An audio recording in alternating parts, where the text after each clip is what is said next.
But with all of that being said, one of the best examples of Shem settling the Levant after the flood comes from the story of Melchizedek. Melchizedek was the king of Salem, or Jerusalem, and the priest of God Most High. And Melchizedek, king of Salem, brought forth bread and wine, and he was the priest of the Most High God. According to the scriptures, we first learn that Melchizedek is the king of Salem. Salem is likely Jerusalem, and Jerusalem was believed to have been built in the late Copper to early Bronze Age, and that Jerusalem is a Semitic city. The oldest part of the city was settled in the 4th millennium BCE, making Jerusalem one of the oldest cities in the world.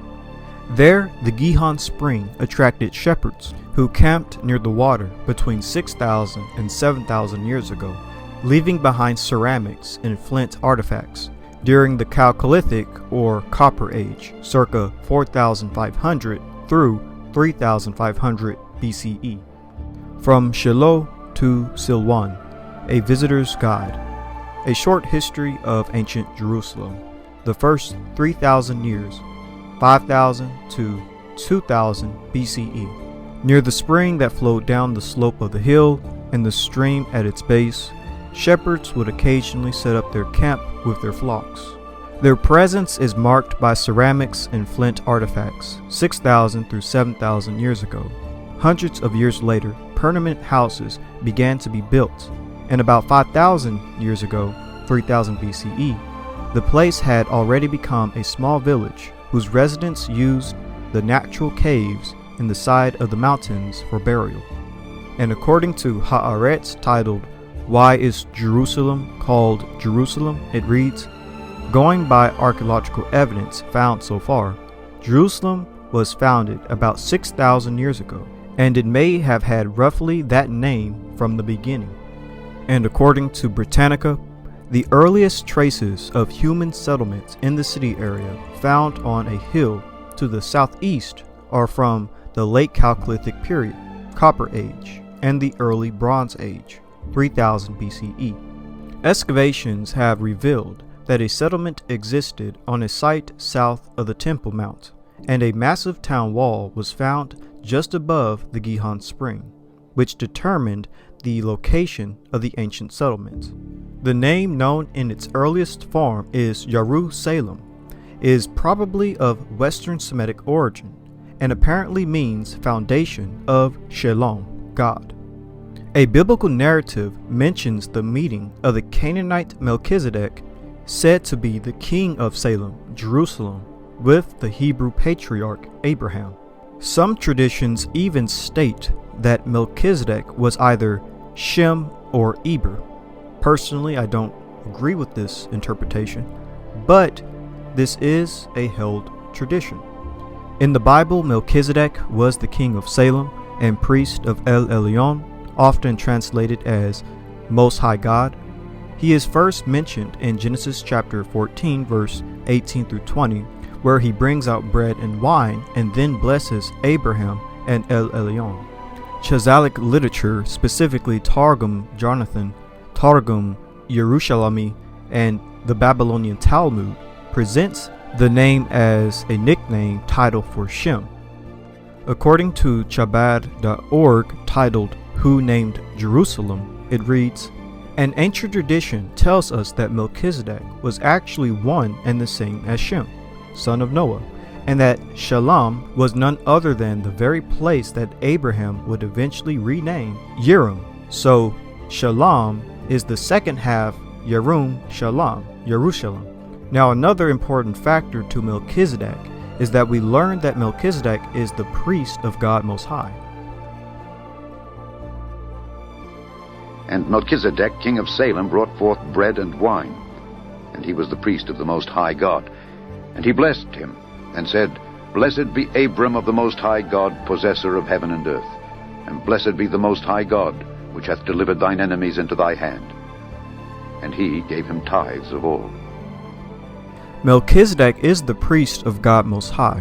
This is important because the priesthood likely began with Shem. And he said, Blessed be the Lord God of Shem, and Canaan shall be his servant. Unto Shem also, the father of all the children of Eber, the brother of Japheth the elder, even to him were children born. And Melchizedek, king of Salem, brought forth bread and wine, and he was the priest of the Most High God. The priesthood that Melchizedek was under likely began with Shem. Why? Well, in pre-Mosaic times, priestly duties were performed by the father, or patriarchal head of the family or tribe. In patriarchal times, the office was held and its duties were discharged by those who occupied some sort of headship, and particularly by the father or the chief of the family and of the tribe. Thus, Noah, in his capacity of priest and in behalf of his household, built an altar unto Yahweh, and took every clean beast and every clean bird, and offered burnt offerings on the altar. Genesis chapter 22, verse 13. Melchizedek, priest of God Most High. Genesis chapter 14, verse 18.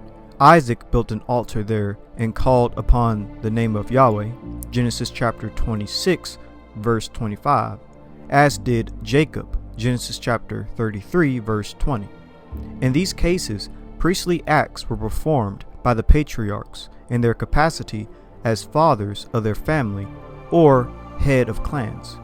From the beginning, priesthood with its acts of expiation and of worship was thus recognized as a divinely instituted office, and that was from netbible.com. As you can see from the chart above, Noah carried the priesthood through the flood, and it would have been passed on to Shem, then Eber, and then the next one who was alive when Eber died would have been Abraham. Melchizedek by Adam Becker. I agree that Melchizedek was either Shem or Eber. Both were in line of the priesthood, and their lives overlap Abram's. Either Shem or Eber was, at that time, king of the nearby city of Salem, which was across a small valley from the city Jeru, which later merged together into a single city, Jerusalem. The priestly line passed from Noah, Shem, Eber, Abraham, then on down to the line of Levi. Now again, I personally don't believe that Melchizedek was Shem or Eber, but I do believe that Melchizedek was a Semitic king that ruled over Salem. Salem being Jerusalem, a Semitic kingdom in the Levant that was worshiping the god of Shem. Because of this, I believe it's important to note that the priesthood and the knowledge of the god of Shem is in the Levant. It's in the land of Israel. We don't find the priesthood of God Most High, El Elyon, in Armenia or Anatolia or Iran or even Mesopotamia. We only hear about Melchizedek, the king of Salem, Jerusalem, the priest of God Most High, El Elyon, in the Levant. Furthermore, we know that Jerusalem is a Semitic kingdom built in the late Copper and early Bronze Age. Semites were in the Levant during this time, and this actually proves that Semites were in the Levant even before Abraham arrived.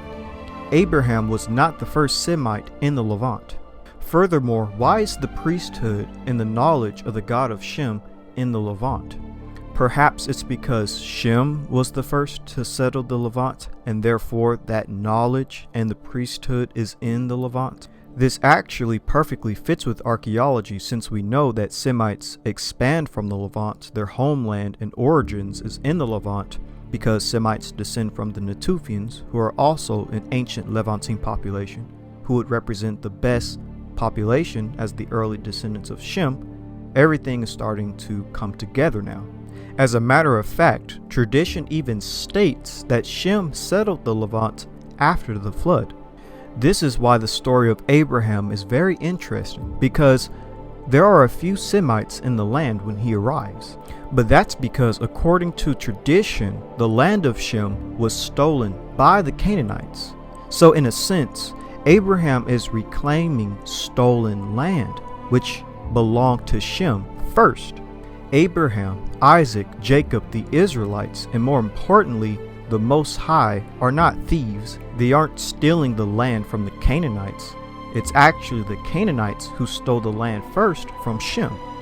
From the University of California Press, titled Conception of the Conquest of the Land During the Second Temple Period, and it reads, according to the book of Jubilees chapter 8, Shem, the son of Noah, inherited the entire idle land of Israel, from the Euphrates to the Red Sea. Later the Canaanites took the land by force, and were therefore cursed. Jubilees chapter 10, verse 29 through 34. The book of Jubilees thus deviates from what appears in the list of nations in Genesis chapter 10, in which the land of Canaan was allotted to Ham's son Canaan. Genesis chapter 10, verse 15 through 19. The claim that the land of Canaan had actually been a part of Shem's inheritance that was then stolen by the Canaanites also appears in rabbinic sources. We read, for example, in the Mishnah on Genesis chapter 12, verse 6, the Canaanites were then in the land, for the land of Israel was cast in the lot of Shem, as it is written, and Melchizedek, the king of Shalem. In this, the rabbis provide a justification for the expulsion of the Canaanites. Canaan stole Shem's promised land. Shem was blessed and given the inheritance, but the Canaanites and the Hamites continued to try to take over his inheritance. Shem's descendants moved away to avoid the conflict, leaving Shem mostly on his own, but still the king of Salem. Shem's inheritance, the land promised to him, is taken by the Canaanites and became known as the land of Canaan. The land of Canaan is really Shem's rightful inheritance, stolen by Canaan and his family. Abraham is called back to this land by God to retrieve it for God's chosen people. The promised land was controlled by the Canaanites because they had usurped it from Shem's family. Abraham asserted his familial claim and so was made the family's new head. Abraham, Isaac, Jacob, and the Israelites, and most importantly the Most High, are not stealing the land from the 7 nations of Canaan. In reality, they are reclaiming the ancestral Semitic homeland, the land of Shem.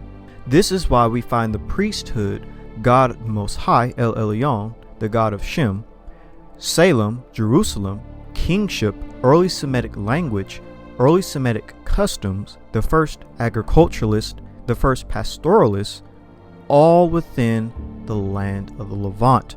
The only ancient people that best represents the ancestors of Semites, the Natufians, are all in the Levant, the promised land.